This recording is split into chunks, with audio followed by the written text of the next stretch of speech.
Hi, this is Adam Ralph of chessengland.com. I'm just doing a short stream just to catch up on the day's events. I've been watching Ginger GM all day, covering the British Championships, and I've been watching Chess Patzer UK. And now there's some free time. I'm going to just let you know about what happened yesterday at Golders Green FIDE Rapid Chess Tournament and a few developments. As you can see, just there,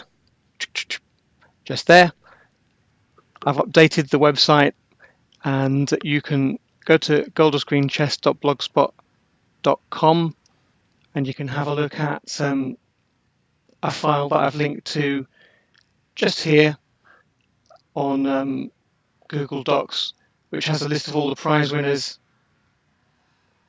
And if you've won a prize, what you need to do is you need to send me your bank account and sort code or a PayPal email address, and just let me know how you'd like your prizes to be paid, most importantly. So here's the page from chessresults.com, which has all the information that you need, just to show you who played, what the pairings were, and what the final standings were. So this is the open section. Let's have a look who played. Really strong tournament, and considering the British Championships is going on concurrently, just finished today, there were a lot of very strong players here who I thought, might have been down playing in the Major Open in Hull, or possibly even taking part in the British Championships. But no, we were lucky to have them here. So we've got International Masters Richard Bates and Mike Basman. Mike Basman's very famous, and I'm a big fan of his play. We've got Peter Sari and Bao Nghia Dong from Vietnam, who are really, really good at faster time controls. So I would have expected them to come near the top of the table at the end. And we've got Danny Wright here. I don't know if any of you know who Danny Wright was. He played in the British Championships many times, and he's a bit of a legend in his own right. And we've got a couple of strong FMs, John Richardson and Jovica Radovanovic. But in that lineup of very strong players, we've also got a couple of really strong juniors, most notably Sasha Brazel from Hendon Chess Club, who is very strong, up and coming, and I would expect to see him doing well in a tournament like this. He plays very, very fast and very solid chess. So, what happened in the tournament? If you go to chessresults.com and you search for results from England, you'll find very near to the top of that list, you will find Golders Green, and you can choose the section. All the sections are linked together from the day's events, and you should be able to find, let me just copy it into the chat so that you can find it yourself. Let's see if this works. I'll copy it into the chat so you can click on that link should you so wish to. You can find either you can look at the pairings round by round, or you can look at the ranking list round by round. And obviously what we want to see is the final standings. So we'll click on that link and then we'll see who won what. Here we go. Okay, so at the end of the competition, a very tough event, Richard Bates and Peter Sari finished with 5 out of 6 and shared first and second prize. And Sasha just missed out on a main prize, coming joint third, I guess. And if you look at the Google Docs list of winners, Let me just show you that. You can also click through to that from the Golders Green website.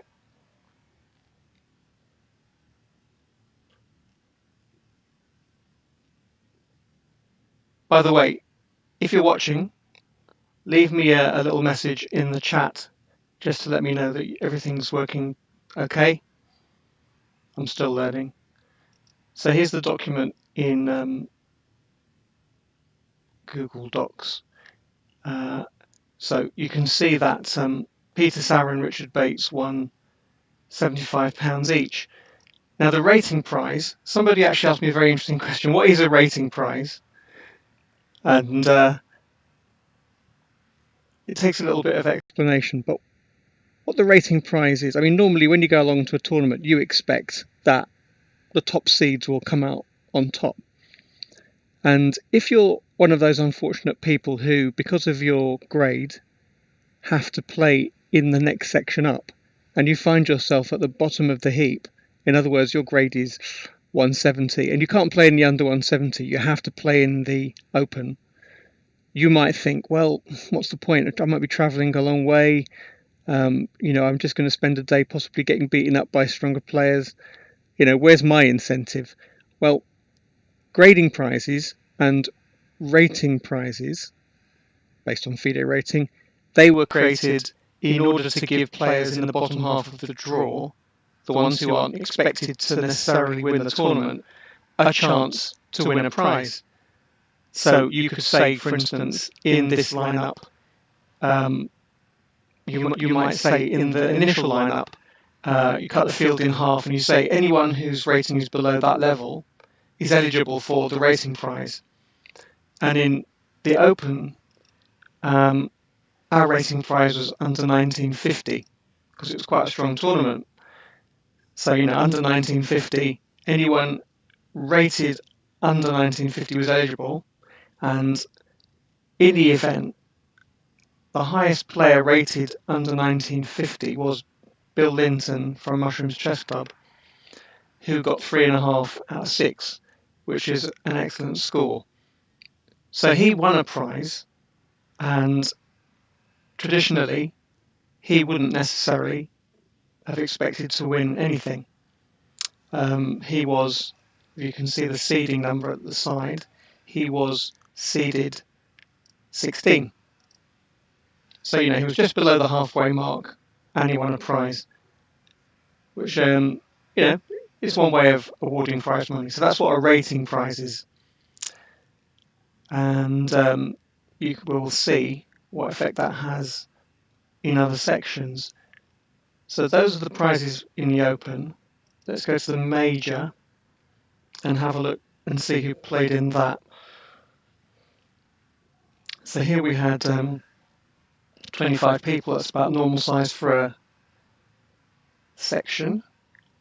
And we had a couple of pretty strong players in this tournament who wouldn't have been out of place.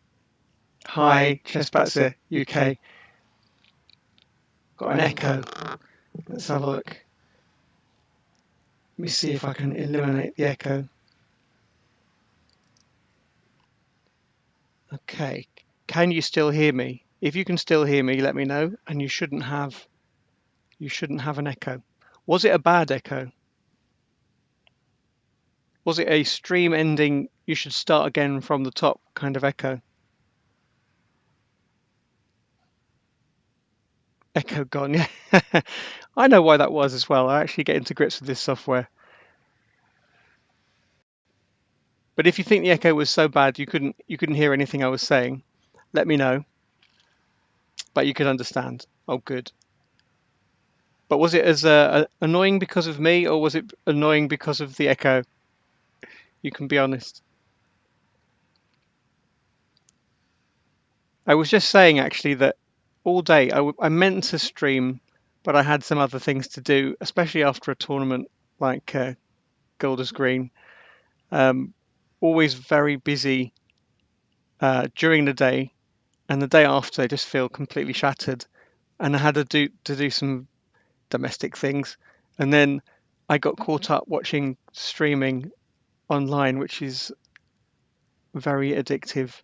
Just watching people streaming about chess for the first time in years. We were able to watch chess effectively on TV. That's basically what this is, and that's why I like it so much. It's fantastic, and some of the quality of the streaming is amazing. I was watching it with somebody who isn't a chess player and wasn't particularly interested, and she just looked at it and thought, "Wow, this is great." How come I didn't know about this? And until recently, I didn't know about it either. And so, thanks to Chessbatzer UK for introducing me to the streaming scene. Okay, so let's look at the major.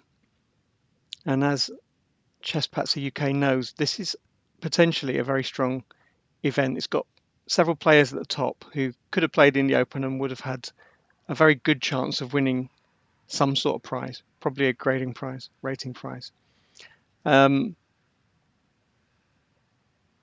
I don't know if I think Amadeo Allegretti is somebody I've seen before, and I know he's a strong player. And Nathan and Robert are relatively new to me, and I expected them possibly to do well. They're top seeds. Doesn't mean an awful lot when you're a top seed. It's quite a lot of pressure. Tharshan Kuhendiran won last time, so I was looking at his rating and thinking, yeah, that's good value for money. If I had to put money on any of these runners to finish first, it might be Tharshan. And then we had a guy called Ravi Manugara who was new to me, but I suspect he and his son, I think, who was playing, I think they're both pretty good. Mohammed Mosafari didn't have a grade until the most recent grading list came out, and I know he's a strong player. There's lots of good players in this tournament. Really tough. But one thing you should notice is that Ian Bush is a lowly 1631. Just remember that. Ian Bush is not particularly highly rated. He is 15th seed out of 25. Let's see how the tournament finished.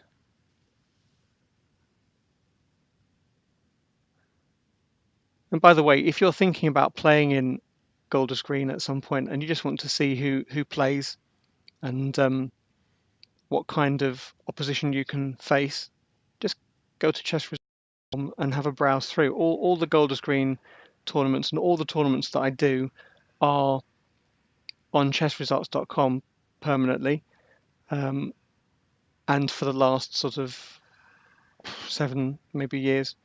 So you'll find an awful lot of information on there. There you go, final standings. And after the dust had cleared, Pedro Diaz, who was one of the favourites, and Ian Bush had come joint first. And Ian was very gracious in victory and said, he only won the tournament because his opponents made lots of mistakes and donated him pieces. But I think he was being modest. I think that is the hallmark of chess at our level, and I mean anything below master level, is that the games are decided by mistakes. They're not necessarily decided by great, profound strategies. Effectively, you are, looking for tactical errors. So don't be embarrassed to win a tournament because of your opponent's tactical errors. And yes, you can have tournaments like that. I have known players, I watch a lot of games when I'm organising tournaments, and especially at Hampstead where I get the chance to play through people's games. I have played through the games of a tournament winner after they've maybe scored 5 out of 5. And, in one case I can think of, every single game he was lost. Every single game he was worse, so to the point where he should have been losing, and objectively he should have got 0 out of 5, and actually he ended up beating many of the favourites of the tournament because they completely underestimated him and then screwed up. So you never know. He had the luck that day, and he had it in 5 games running. But in this case, I think Ian was being a bit modest. So well done to them.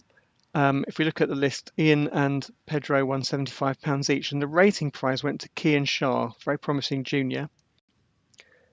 And Kian, 17th seed, got 4 points, a fantastic score. So well done to him. Moving on to the minor. These names are a bit random, but I've had them for years, so I kind of stick to them. But minor is the under 145 section, and I would say, correct me if I'm wrong, under 145 is about good club level. You know, they're good players. Major under 170, we're talking, good county level. And what section was Harry in? We haven't got there yet. Harry the H-pawn. No, different Harry. We'll get there. So in this tournament, I'm looking at a list of the 30 players, and there was a new guy here, Sesha Mangara, the father. He was lowly rated, but as you can see, he did pretty well in the end. But looking at the top seeds, we had my my colleague Jeffrey Brown from Darnell and Handsworth, who came down with another player, Harry Feather, who was also a chess patzer, and Jeffrey was expected to do pretty well. He's extremely good in this field. This is his forte, I think, as well. He likes rapid play chess, and he came a long way to play. So I think he was very determined. And above him, you've got Kobe, who I sort of vaguely remember as a junior, and he's come back to playing, so maybe a little bit rusty. Edison Figueroa is a really strong player, very, very aggressive player, very talented. Came along with his son, who's now playing. And basically, I expected him to do pretty well. But looking down the list, we've got Rory McLean, who's a strong junior, Aman Gogner, another strong junior, Jude Shearsby, very underrated junior, Avi, Aman and Avi brothers. All these juniors, Emmanuel Galinson, all very strong players, any one of whom could win this event. Mosen Abedian, who's won quite a few tournaments that I've organised. So really was open field, especially at this level. And I'm sure they won't mind me saying that. So if you look at the ranking list, we can see Mosen, who was not top seed, seeded number 6. He killed the field. He killed the field. He just went in there and he beat everybody, and he got 6 out of 6. So he got a fantastic £100 first prize. Philip Mauclair, who's got a kind of old rating of, in English terms, 140. So he was second seed. He did finish second, so I guess the seeding worked. But I suspect that his rating will go up quite a lot. If he plays enough tournaments, I think he will probably end up putting himself into the Open by virtue of his ECF grade come next year. I think he's a pretty good player. And Jeffrey Brown, who was 5th seed, came all the way from Darnell and Handsworth Chess Club, got 4.5.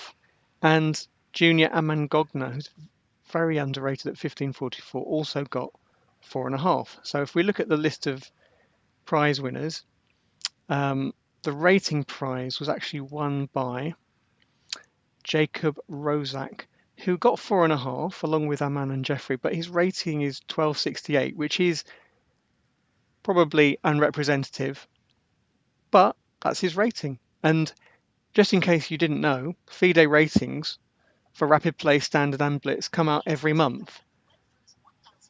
So they have, excuse me while I shut my phone up, they basically come out every month. So it's not like they don't get a chance to adjust themselves to a correct level. So 1268 is his rating, and he deservedly won the rating prize of £40 with a score of 4.5. So he got rating points, got cash. Well done. Now, moving on to the amateur. The amateur, okay, to say something about the amateur is it has recently, since we moved to this beautiful new venue at St Luke's Church, it has become an enormous section. So for the last few, we've had 40 or 50 players. It's really becoming unmanageable. Really, I think a section should be something like 25, 30 players to be a decent section, to give everybody a good spread of ratings, to give them a chance of winning a prize, um, to make sure they don't bounce up and down too much. So at one round they'll be playing somebody who's very weak in a very large open, and then the next round they'll be playing somebody who's incredibly strong, and that isn't perfect. So I've decided, because of what's been happening, it's all been very positive, to split this into two from September the 8th, which is the next event. To put it another way, I'm going to introduce another section.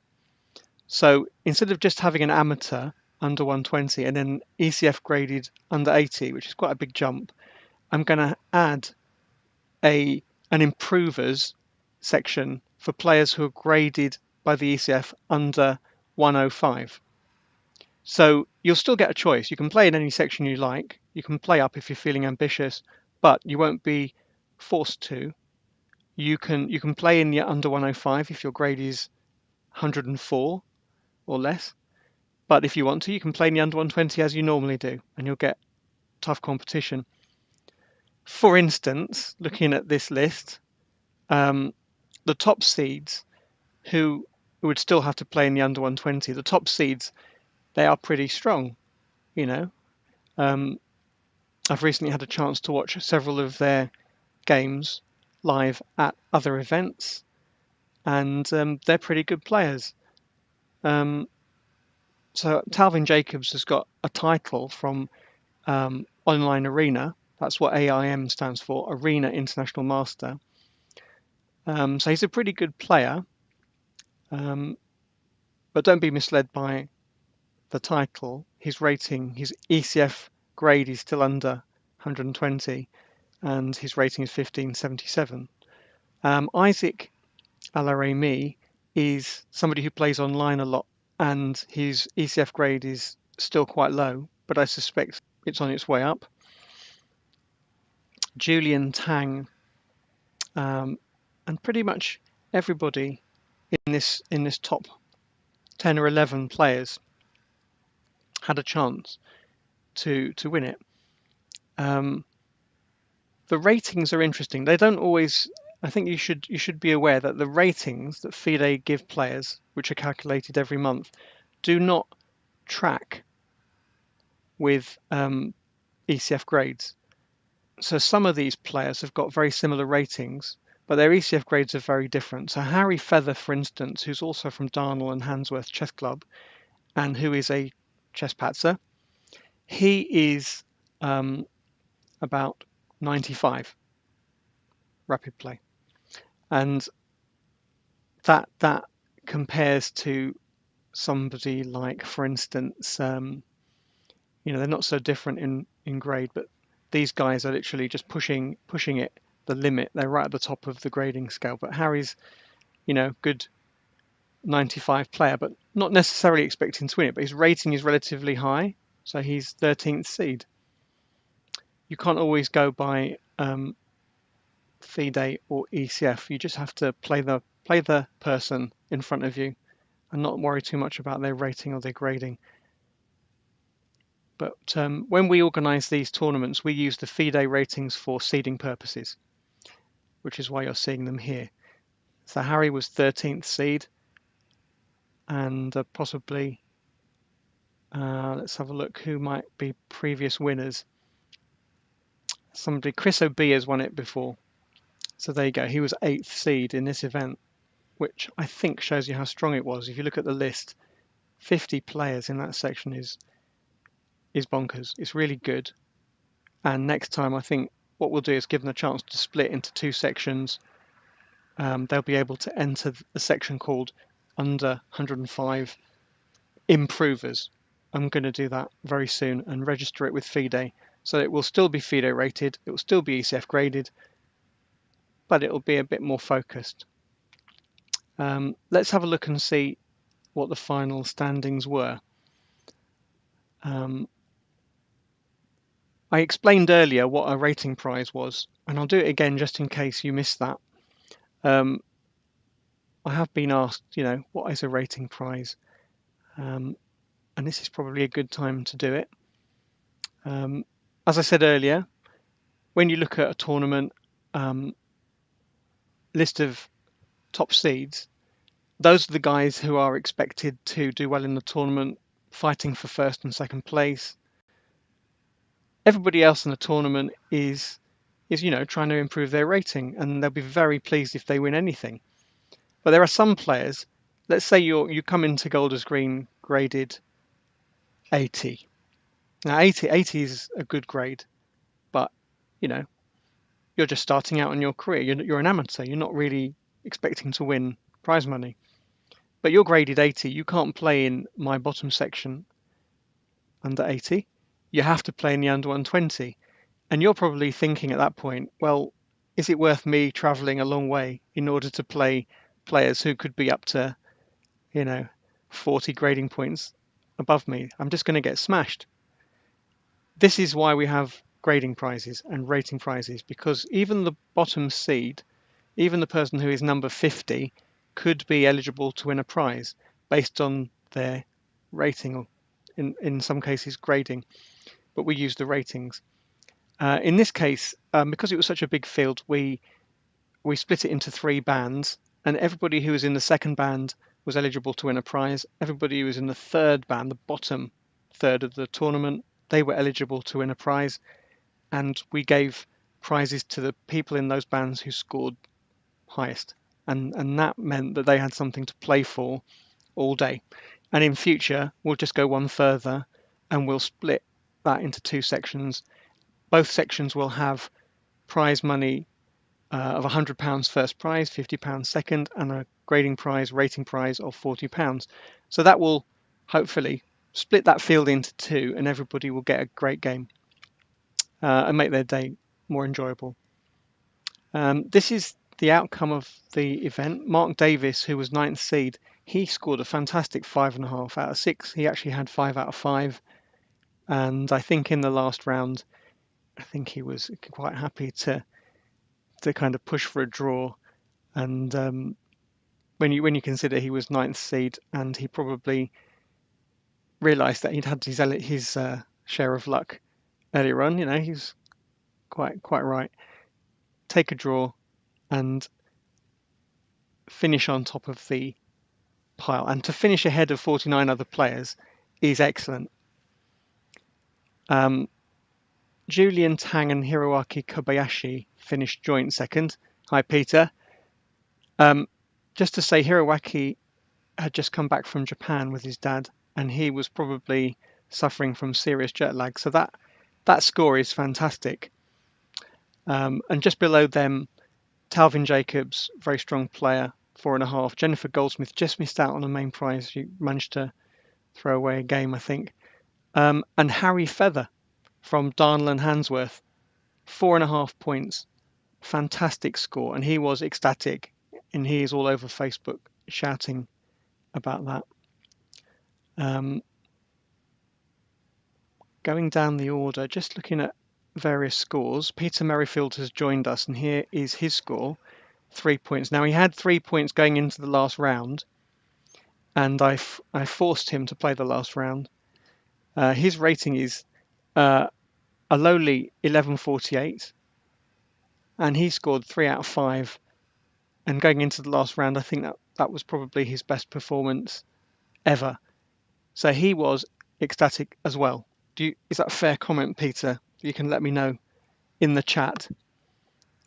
I'm looking forward to seeing your comments above. But Peter actually was the one today who caused me to be completely distracted from the important work of streaming and paying people prize money by pointing out that the British Championships was heading into a playoff. There was a fantastic last game between David Howe and Luke McShane.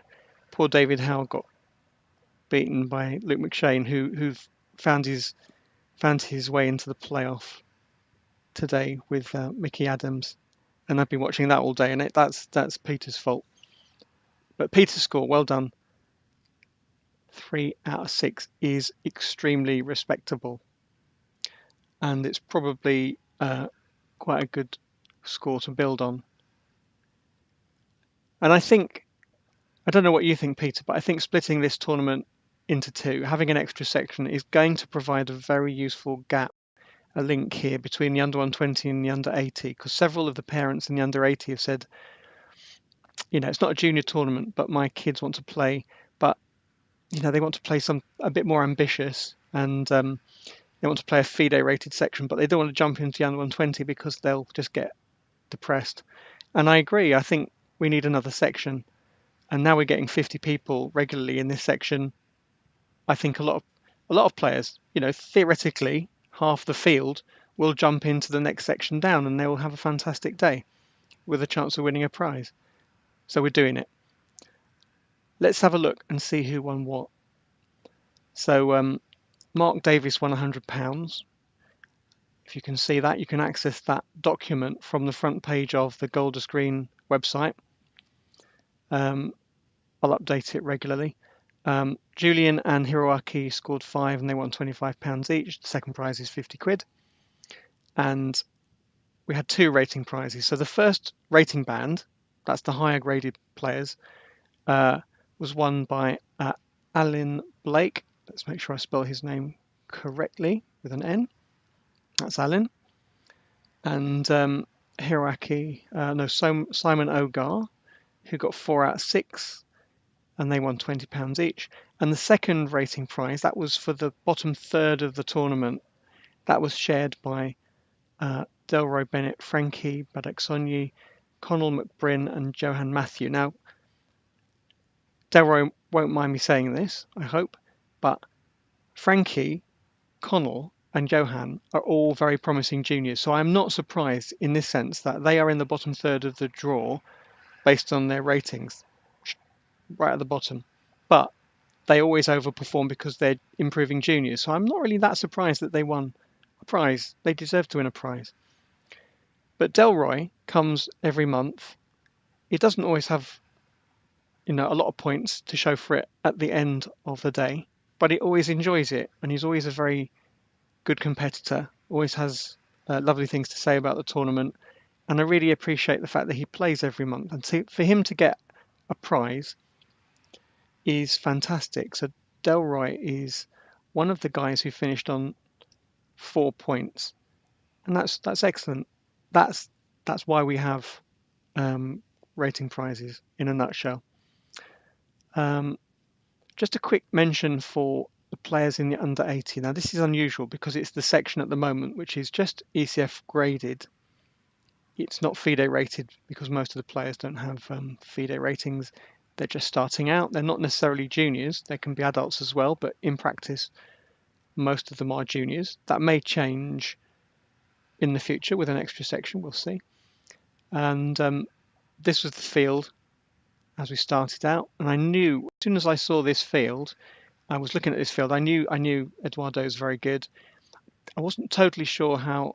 I couldn't remember whether Sanjay had won the tournament before, but I knew from looking at other tournaments, Elias Rozansky, I know he's a good player, so I knew he'd be good.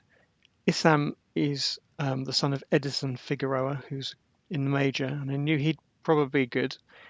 And Joshua is the son of Julian, who was in the major. So Zara is the daughter of Nazir, who's in the Open. So you can see a pattern forming here. And Finley is the younger brother of Rory, who I think was in the under 145 minor. So you can see a pattern forming here. More families taking part. And one of the other things I've had to think about is how to add value to my tournaments in the future, because I don't want my tournaments to become places where there is massive prize money and therefore it attracts a lot of people who are sharks, who are deliberately underrated. It's never been that case in the past. I wouldn't want it to become that in the future, but I do want to add something. And the extra section is one idea, which I'm definitely going to do. And the other idea I had was increasingly, I've been doing this for a long time. I've been doing this so long that I have seen young people come into tournaments. I have seen them leave, have university careers, have families of their own. The families have now grown up, and their kids are now coming back with them to play in chess tournaments. So one of the other ideas I've got, having seen so many father and son combinations and father and daughter combinations, I would like to see a family prize, something like that. But I need to think it through, because if you're playing in different sections, I don't know. If you're playing in different sections, it doesn't always work. But we shall see. Suggestions on a postcard. And the thing about large prize monies, you've got to have, yes, I think you probably have to moderate that comment. But since you are a moderator, I will leave it to you, because I've got no idea how to do it. But I am looking forward to deleting that message. Thank you. You're right. More prize money brings better players. Now, if this were a sponsored event, I would go for that, um, because I think King's Place is the kind of model I would use. I would probably put the money into the open section and attract players like we've got David Howell and Luke McShane and Matthew Sadler and people like that. I've always wanted to do that, and when I get the chance, I'd do it. But Golders Green isn't sponsored. It's just a tournament we have every month, and it's probably never going to have that kind of clout. So we'll just do what we can, and occasionally we do get strong, very strong players playing in the Open, which is great for all of us. And recently I've been thinking about streaming the top board in the Open, which I tried on Saturday. And in the future, if I can do that successfully, I'm still trying to overcome some technical difficulties. But if I could do that successfully, there's an idea that I've had where we could stream the top board. We could get a live board so that we could see the moves on the screen as well. And somebody, guest commentator, could do the commentary on the games live. And I was watching Simon Williams stream today and thinking, God, it could be so easy. So next week I'm going to test a live board, and we'll see how we go. Maybe we'll have Chesspatzer UK commentating on board one if he's not playing. If he is playing, then I'll have to find somebody else. It won't be me because I'll be organising, but it could be, for instance, Simon Williams. Why not? And we'll see how we go from there. But we need more commentary on English events, and I have access to those events because I'm an organizer. So we'll see how we go. But talking of Simon Williams, all players like Simon and every other grandmaster that plays, they all started out in a tournament like the under 80. You had to start somewhere. So let's see how they finished, because we had a first, second, and a third. Excellent. We have to go to round 5 because the actual prizes were awarded after round 5, and then they played another game for grading. I'm afraid there's no money in the chess. Ranking after round 5. Come on, let's have a look. It's coming up gradually. What we do is we have a 5-round ECF graded tournament for players under 80, so that we can do a prize giving after they've finished their tournament at the beginning of round 6, so everybody else in the hall can see that prize giving. At the end of the tournament, we don't have a prize giving for everybody else. We have to pack up and then we have to go home. And most people, in my experience, don't really hang around for prize giving. They like to see it online, and now they can watch it on Twitch, which is unusual. So I can't give you the rankings. It's probably a technical error. But let me just go back to this section. Ardi Patel won it with 4.5 out of 5. Eduardo, who's one of the top seeds, got 4 out of 5. And a big shout out to Elias Rozhansky, who got 3.5 out of 5 and came third.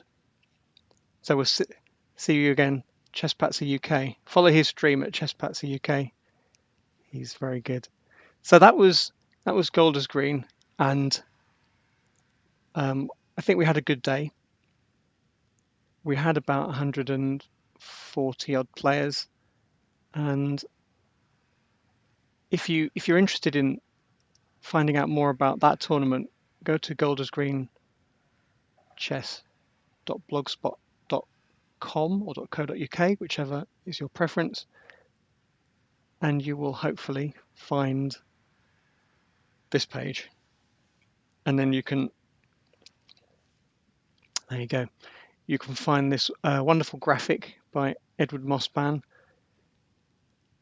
You can click on that, or you can click on the big red button to register for a future event, and hopefully we'll see you at the next tournament. Somebody asked me, how do I find out when the next tournament is? Well, chessengland.com has a calendar on the right hand side, but all my websites, they're only little microsites because I'm not really a web designer, but they've all got a sort of link to the calendar that I use, the Google Calendar. So you can always add that Google Calendar to your own calendar, and what you'll find is that not only on that calendar, not only is there are many events that I'm running, obviously, but there are also other events that I'm involved with. I'm not the organizer, but I might be the arbiter. I might be going along and playing, although that hasn't happened for a while. And I like the events. So St Albans is a good example. St Albans Weekend Congress every year, I would put their link on my calendar because they're just great. It's a very nice tournament, and quite often it clashes with something I'm doing, so I can't go and play in it, but I recommend that you try it. So that's the page on Golders Green website where you can access the calendar, and you can see I put a link to the online arena that was being held this morning that Jacques Tervilliers organised, Chessbatzer UK. The next event that I'm doing is next weekend, which is Hampstead, in 3 sections. You just click on any link and you'll find another link to the tournament website. I'm doing a tournament during the week at Muswell Hill on Wednesday the 15th of August, and then there's some Mind Sports events. I might not be at all of them because I might be away, but I recommend the Mind Sports Olympiads. If you're a games player, just go to the Mind Sports website and have a look at all the events that are taking part, and I think you'll find that there is a lot there that might interest you if you're just interested in games. Now, one event that's just slightly off the calendar here is the Darnell and Handsworth FIDE Rapid Play. I think I mentioned Jeff Brown and Harry Feather came all the way from Darnell and Handsworth to play in our tournament. And this is the tournament that Jeff runs every year, and I help him organise it. I'll be there. It's in Sheffield, basically. If you go to Sheffield, you can't go far wrong. And it's a fantastic event. It's like Golders Green, just slightly smaller, but it's the same kind of format. And in fact, it's even more interesting because they have a giant screen. We don't bother printing out pairings. We just project it onto a big cinema screen throughout, and people love that. It's just fantastic. It works like clockwork. Everybody follows the event on Chess Results. You can follow it live. The only thing we haven't had in the past, which we might have now, is live streaming of board 1 in the open because I have the technology. When I say I have the technology, what I mean is I have an iPhone and I've worked out how to use Streamlabs OBS mobile. So we're going to try that. I recommend, if you can make it, come to the Darnell and Handsworth FIDE Rapid Play. It's a fantastic event. There is the link, Sheffield Stradbroke Community Centre, and it's very easy to get to by train or by car.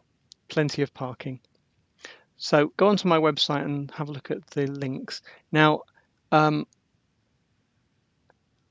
don't know if you've come to my tournaments and you've heard me waffle on about giving me games to stream, you may have been one of those people who sent me a game.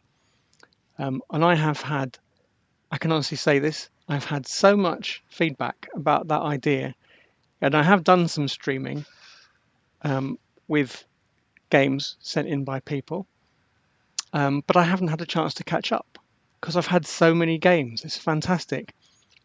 And one of the things is at the end of the tournament, I get, here's a typical example from a tournament, a big pile of score sheets. Now, not all of the score sheets are legible. And when I get to play through the games, not all of the games are great, but there's always interesting positions in them. And I think we should do more to talk about games played in events like Golders Green and Hampstead, and even little events like Muswell Hill, which doesn't have more than 40 players at any point.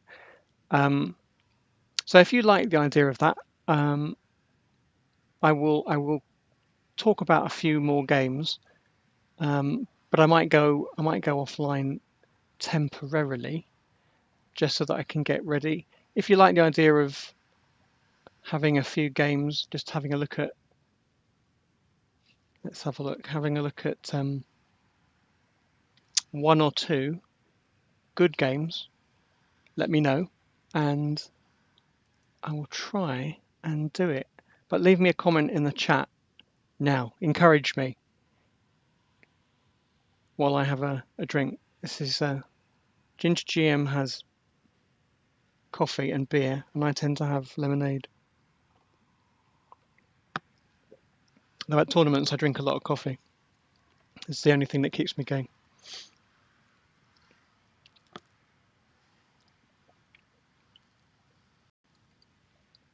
So, grindingly slow computer. I think one of the things I need to do is save a bit of money and buy a bit more, some new kit. And if you're enthusiastic about my ideas and you want to support me, you can always support me by donating on Twitch, or you can go to my Patreon page. Now, I have no imagination when it comes to creating these pages, so if you go to any site, you can basically put /Adam Ralph after anything, and you'll find the website. And that's it. It's easy. So patreon.com/Adam Ralph is very interesting. I was introduced to that by Peter Merrifield, and there's lots of very interesting people on there. You can support them, and they can support you. At the moment, I think you can only support in dollars.